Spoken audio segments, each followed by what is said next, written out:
പിതാവിൻ്റെയും പുത്രൻ്റെയും പരിശുദ്ധാത്മാവിൻ്റെയും നാമത്തിൽ ആമേൻ. എൻ്റെ പ്രിയപ്പെട്ടവരെ, ഇന്ന് സെപ്റ്റംബർ 28 ഞായറാഴ്ച. അമ്മേ പരിശുദ്ധമ്മേ, അമ്മേ പരിശുദ്ധമേ, ദൈവമാതാവേ, ദൈവമാതാവേ, കൃപാസനത്തിലൂടെ ഞങ്ങൾക്കും ഞങ്ങളുടെ ദേശത്തിനും അമ്മ മധ്യസ്ഥം തേടി തന്ന എല്ലാ അനുഗ്രഹങ്ങൾക്കും കൃപകൾക്കും ഞങ്ങളിപ്പോൾ ഹൃദയം നിറഞ്ഞ നന്ദി പറയുന്നു. അമ്മേ പരിശുദ്ധമേ, ദൈവമാതാവേ, 2004 ഡിസംബർ 7 ഉച്ചകഴിഞ്ഞ് 2:30 കൃപാസനത്തിൽ സംഭവിച്ച അമ്മയുടെ പ്രത്യക്ഷപ്പെടലിനെ കുറിച്ച് തിരുസഭയ്ക്ക് സമർപ്പിച്ചിരിക്കുന്ന പഠനരേഖകളുടെ മേൽ സഭാത്മകമായ പഠനം ആരംഭിക്കുവാൻ ഞങ്ങൾ പ്രാർത്ഥിക്കുന്നു. അമ്മേ പരിശുദ്ധമേ, ഭൂസ്വർലോകങ്ങളുടെ രാജ്ഞിയായ അങ്ങേയ്ക്ക് ഭൗമ സംരക്ഷണത്തിനായി പ്രപഞ്ചപ്രകൃതിയെ തന്നെ തിരുസഭ പ്രതിഷ്ഠിക്കുവാൻ ഈ പ്രത്യക്ഷീകരണ വഴി ഇടയാക്കണമേ. പരിശുദ്ധമ്മേ, ജപമാല മാതാവേ, സകല കൃപാസനം പ്രാർത്ഥനകളോടും ചേർത്ത് ഞങ്ങളിപ്പോൾ പ്രാർത്ഥിക്കുന്ന ഈ കുടുംബത്തിന്റെ പ്രത്യേക നിയോഗം.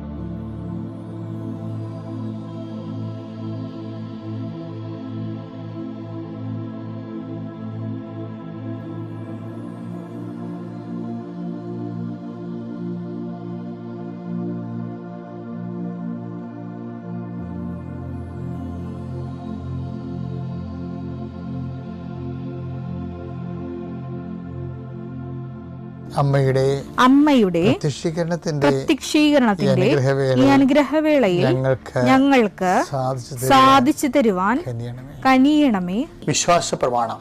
സർവശക്തനായ പിതാവും ആകാശത്തിന്റെയും ഭൂമിയുടെയും സൃഷ്ടാവുമായ ദൈവത്തിൽ ഞാൻ വിശ്വസിക്കുന്നു.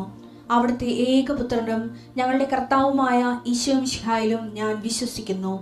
ഈ പുത്രൻ പരിശുദ്ധാത്മാവിനാൽ ഗർഭസ്ഥനായി കന്യകാമറിയത്തിൽ നിന്ന് പിറന്ന് പൊന്തിയോസ് പീലാത്തോസിന്റെ കാലത്ത് പീഡകൾ സഹിച്ച് കുരിശിൽ തറയ്ക്കപ്പെട്ട് മരിച്ച് അടക്കപ്പെട്ട് പാതാളങ്ങളിൽ ഇറങ്ങി മരിച്ചവരുടെ ഇടയിൽ നിന്ന് 3-ാം നാൾ ഉയർത്ത് സ്വർഗത്തിലേക്ക് എഴുന്നള്ളി സർവശക്തിയുള്ള പിതാവായ ദൈവത്തിന്റെ വലതുഭാഗത്തിരിക്കുന്നു. അവിടെ നിന്ന് ജീവിക്കുന്നവരെയും മരിച്ചവരെയും വിധിക്കുവാൻ വരുമെന്നും ഞാൻ വിശ്വസിക്കുന്നു. പരിശുദ്ധാത്മാവിലും ഞാൻ വിശ്വസിക്കുന്നു. വിശുദ്ധ കത്തോലിക്കാ സഭയിലും പുണ്യവാന്മാരുടെ ഐക്യത്തിലും പാപങ്ങളുടെ മോചനത്തിലും ശരീരത്തിന്റെ ഉയർപ്പിലും നിത്യമായ ജീവിതത്തിലും ഞാൻ വിശ്വസിക്കുന്നു. ആമേൻ. സുഖസ്ഥനായ ഞങ്ങളുടെ പിതാവേ, അങ്ങയുടെ നാമം പൂജിതമാകണമേ. അങ്ങയുടെ രാജ്യം വരണമേ. അങ്ങയുടെ തിരുമനസ് സ്വർഗത്തിലെ പോലെ ഭൂമിയിലും ആകണമേ. അന്നു വേണ്ടുന്ന ആഹാരം ഇന്ന് ഞങ്ങൾക്ക് തരണമേ. ഞങ്ങളോട് തെറ്റ് ചെയ്യുന്നവരോട് ഞങ്ങൾ ക്ഷമിക്കുന്നത് പോലെ ഞങ്ങളുടെ തെറ്റുകൾ ഞങ്ങളോടും ക്ഷമിക്കണമേ. ഞങ്ങളെ പ്രലോഭനത്തിൽ ഉൾപ്പെടുത്തരുതേ, തിന്മയിൽ ഞങ്ങൾ രക്ഷിക്കണമേ. ആമേൻ. നന്മ നിറഞ്ഞ മറിയമേ, സ്വസ്തി. കർത്താവ് അങ്ങയുടെ കൂടെ സ്ത്രീകളിൽ അങ്ങ് അനുഗ്രഹിക്കപ്പെട്ടവളാകുന്നു. അങ്ങയുടെ ഉദരത്തിൻ ഫലമായി ഈശോ അനുഗ്രഹിക്കപ്പെട്ടവനാകുന്നു. പരിശുദ്ധ മറിയമേ, തമ്പുരാന്റെ അമ്മേ, പാപികളായ ഞങ്ങൾക്ക് വേണ്ടി ഇപ്പോഴും ഞങ്ങളുടെ മരണസമയത്തും തമ്പുരാനോട് അപേക്ഷിക്കണമേ. ആമേൻ. എൻ്റെ കർത്താവിൻ്റെ ഉന്നതമായ നാമത്തിൽ, സഭയുടെ അധികാരത്തിൽ, കുരിശിൻ്റെ അടയാളത്തിൽ, ദൈവത്തിൻ്റെ ശക്തിയാൽ ഞാൻ നിങ്ങളുടെ വീടിനെയും നീ ഇരിക്കുന്ന ഇടങ്ങളെയും നീ വർക്ക് ചെയ്യുന്ന ഇടങ്ങളെയും കർത്താവിൻ്റെ നാമത്തിൽ ആശീർവദിക്കുന്നു. ദൈവത്തിലെ നീയുമായി ബന്ധപ്പെട്ട് നീ നിൻ്റെ ജീവിതത്തിൽ ഇന്നത്തെ ജീവിതത്തിന് ആവശ്യമായ എല്ലാ സാധന സാമഗ്രികളെ,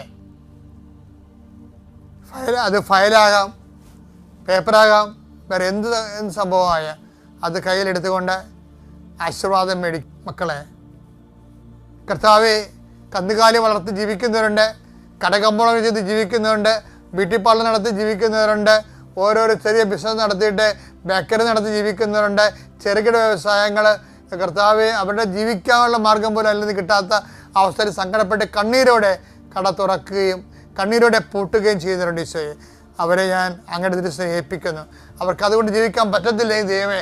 അവർക്ക് ജീവിക്കാൻ പറ്റുന്ന ഒരു ഇടം, ഒരു സ്ഥലം, ഒരു സംരംഭം അവർ കാണിച്ചു കൊടുക്കാൻ പരിശുദ്ധമ്മ കനാര കല്യാണത്തിൽ ചെന്നിട്ട് അവർക്ക് വീഞ്ഞില്ലെന്ന് പറഞ്ഞുകൊണ്ട് കർത്താവിന് ആ വിഷയത്തിലേക്ക് കൊണ്ടുവന്ന പരിശുദ്ധമ്മ, അധികാരമുള്ള അമ്മ, നിന്നെ അനുഗ്രഹിക്കുകയും നിനക്ക് ജീവിക്കാൻ, നിനക്കും മക്കൾക്ക് ജീവിക്കാൻ പുതിയൊരു ഇടം നൽകുകയും ചെയ്യട്ടെ. കേസ് അകപ്പെട്ടിരിക്കുന്നവരെ, കള്ളക്കേസ് അകപ്പെട്ടിരിക്കുന്നവരെ, അതുപോലെ തന്നെ വാക്ക് തർക്കങ്ങളിൽ പെട്ടിരിക്കുന്നവരെ, അതുപോലെ ഭീഷണിക്ക് പെട്ടിരിക്കുന്നവരെ, അതുപോലെ അതിർത്തി തർക്കങ്ങളുള്ളവരെ, അതുപോലെ കേസ് കടലിൽ അനുകൂലമായി വിധിക്ക് വേണ്ടി പ്രാർത്ഥിക്കുന്നവരെ, ഇങ്ങനെ ഓരോരോ കാര്യങ്ങൾക്ക് വേണ്ടി, അതുപോലെ പരീക്ഷയുടെ ടെസ്റ്റിന് റീടെസ്റ്റിന് കൊടുത്തിരിക്കുന്നവരെ, അതുപോലെ തന്നെ ഓരോ വിഷയങ്ങൾക്ക് വേണ്ടി അനുകൂലമായ തീരുമാനങ്ങൾക്ക് വേണ്ടി കാത്തിരിക്കുന്നവരെ, അവരെ കർത്താവിൻ്റെ തിരുസന്നിധിയിൽ സമർപ്പിച്ച് പ്രാർത്ഥിക്കുന്നു. വിവാഹത്തിന് വേണ്ടി ഒരുങ്ങുന്നവരെ, വിവാഹത്തിൻ്റെ പണം സമ്പാദിക്കുന്നതിന് വേണ്ടിയുള്ള പരക്കമ്പാച നടത്തുന്നവരെ, വീട് സ്ഥലമില്ലാത്തവരെ, സ്ഥലമെങ്കിലും കിട്ടാൻ വേണ്ടി, വീടെങ്കിലും കിട്ടാൻ വേണ്ടി അരഞ്ഞു നടക്കുന്നവരെ, അവരുടെ ഉദ്യമങ്ങളെ കർത്താവിൻ്റെ നാമത്തിൽ ആശീർവദിക്കുന്നു. Power and grace. ദൈവസ്നേഹമുള്ളവരാണെങ്കിൽ നമ്മളെ ആക്രമിച്ചാലും ശരി, പറയാനുള്ളത് നമ്മൾ പറയും. എന്താ കാര്യം? നമ്മൾ പറയണത് നമുക്ക് വേണ്ടിയല്ല, ദൈവത്തിന് വേണ്ടിയാണ് പറയണത്. അപ്പം തിന്മകൾ കണ്ടു കഴിഞ്ഞാൽ നയപരമായിട്ടെങ്കിലും നിങ്ങൾ അതിനെ സൂചിപ്പിക്കണം. അല്ലാതെ തിന്മകൾ നിങ്ങൾ സ്വാപ്പിട്ട് കളയരുത്. ഈ ലോകത്ത് ഏറ്റവും വലിയ കാര്യം തിന്മകളെ. ഇപ്പം കഴിഞ്ഞ ദിവസങ്ങളിൽ ഒരു ബിഗ് ബോസ് എന്തോ ഒരു പ്രോഗ്രാം ഇല്ലായിരുന്നോ? അപ്പോൾ ഒരു സ്ത്രീ അവിടെ നിന്ന് പറഞ്ഞു, ഗേ സെക്സിന് ഞങ്ങൾ വീട്ടിൽ പോലും കയറ്റത്തില്ലെന്ന് പറഞ്ഞു, അല്ലേ? അപ്പോൾ ഉടനെ അവിടെ നിന്നിരിക്കുന്ന ഒരു സിനിമാ നടൻ എന്നാ പറഞ്ഞത്, അങ്ങനൊന്നും പറയരുത്, നമ്മൾ ടോളറൻസ് ഉണ്ടാവണം നമുക്ക്, അല്ലേ? ഞാനാണെങ്കിൽ അവരെ വീട്ടിൽ കയറ്റുമെന്ന് പറഞ്ഞു. അപ്പോൾ ഉടനെ കൈയടിച്ചെല്ലാവരും, അല്ലേ? അതാണ് സമൂഹം അതാണ്. അതായത് പ്രകൃതി വിരുദ്ധമായൊരു കാര്യമാണ്. പ്രകൃതിക്കൊരു നിയമമുണ്ട്. ആ നിയമം എങ്കിലും പാലിക്കാൻ മനുഷ്യൻ ബാധ്യസ്ഥനാണ്, എങ്കിലും പാലിക്കാൻ. അപ്പോൾ അതിനേക്കാൾ താഴേക്ക് പോകുമ്പോൾ പ്രകൃതി വിരുദ്ധം മാത്രമല്ല, മനുഷ്യത്വരഹിതം കൂടിയായിട്ട് വരും അത്. പക്ഷേ എന്നാ പ്രശ്നം എന്ന് വെച്ച് കഴിഞ്ഞാൽ, അങ്ങനെ തിന്മകളെ നമ്മൾ പ്രോത്സാഹിപ്പിക്കാൻ തുടങ്ങിക്കഴിഞ്ഞാൽ നമുക്ക് ആൾക്കാരുടെ അപ്ലോസ് കിട്ടും, അതിനകത്ത് സംശയമൊന്നുമില്ല. പക്ഷെ മനുഷ്യൻ്റെ മനസ്സാക്ഷിയിൽ തന്നെ ഉണ്ട് ഈ സംഭവം. എന്താണത്? അത് പ്രകൃതി വിരുദ്ധമായ ഒരു കാര്യമാണ്. മനുഷ്യത്തെ അപമാനീകരിക്കുന്ന ഒരു വിഷയമാണ്. മനുഷ്യൻ്റെ മാന്യതയെ കളങ്കപ്പെടുത്തുന്ന ഒരു കാര്യമാണത്. അപ്പോൾ ചിലപ്പോൾ സഭയിലുള്ള ആൾക്കാർ പോലും ചില സമയത്ത് ഇങ്ങനെയുള്ള മീഡിയയുടെ ഫ്രണ്ട്ലി ആയിട്ടുള്ളവർ ചിലപ്പോൾ ദൈവത്തെ മറന്ന് ഇങ്ങനെയൊക്കെ ആൾക്കാരുടെ കൂടെ കൂടും. ഇപ്പോഴത്തെ മാർപ്പാപ്പ പറഞ്ഞു കേട്ടില്ലേ? എന്താ പറഞ്ഞത്? എനിക്ക് രോഗകാര്യങ്ങൾ തിരക്കാതൊന്നും നേരെയില്ല, അതിനല്ല ഞാൻ അഭിഷേകം ചെയ്തിരിക്കണമെന്ന്. എന്ത് വെടിപ്പായിട്ടാണ് പറഞ്ഞത്? ദേവമാർപ്പാപ്പ കയറിയപ്പോഴത്തേക്ക് മനസ്സിലായി ഇത് പെസക് പാർട്ടിയുടെ കയറിയിരിക്കണമെന്ന്. ആ നടപ്പും നിപ്പും നോട്ടങ്ങളും പറയാം. അതായത് പറഞ്ഞെന്താണ്? തുളുമ്പാണ് പറഞ്ഞിരിക്കണത്, എന്നെ ഏൽപ്പിച്ച ജോലി സുവിശേഷം ലോകത്തിന് കൈമാറുകയാണ്. അടിപൊളി. അതിന് ലോക കാര്യങ്ങൾ സെറ്റ് ചെയ്യുകയല്ല, അതിന് വേറെ ആൾക്കാരുണ്ടെന്ന്. അതല്ലേ പറഞ്ഞേ? കാര്യം ആവശ്യമുള്ള പാട്ടിൽ ഇല്ലാത്ത പാട്ടിൽ കൊണ്ടുപോയി ജനങ്ങളെ പക്ഷപാതം വന്ന് ജനങ്ങളുടെ വിഭാഗീയതയിലേക്ക് സഭ ഒരു ഇരയായിട്ട് മാറും. സഭയ്ക്ക് നിഷ്പക്ഷമായിട്ട് സുവിശേഷം കൊടുക്കേണ്ട സമയത്ത് സുവിശേഷം തന്നെ കൊടുക്കണം.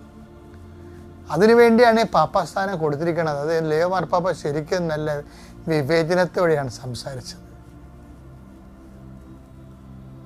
ഞാൻ പറഞ്ഞു വരുന്നതിൻ്റെ നിങ്ങൾക്ക് ഒരു കാര്യം മനസ്സിലായോ? അതായത് ഓരോ അവസരങ്ങളും വരണതും പുതിയ ദൈവസ്നേഹത്താൽ നമ്മളെ ഈശോ അനുഗ്രഹിക്കാൻ വേണ്ടി നമ്മൾ ഓരോ ദിവസങ്ങളിൽ നിന്നാണ് നമ്മൾ കൃപയിൽ വളരണത്. ലൂക്കാ 12:32. ചെറിയ അജഗണമേ ഭയപ്പെടേണ്ട. ചെറിയ അജഗണമേ ഭയപ്പെടേണ്ട. വായിച്ചോ.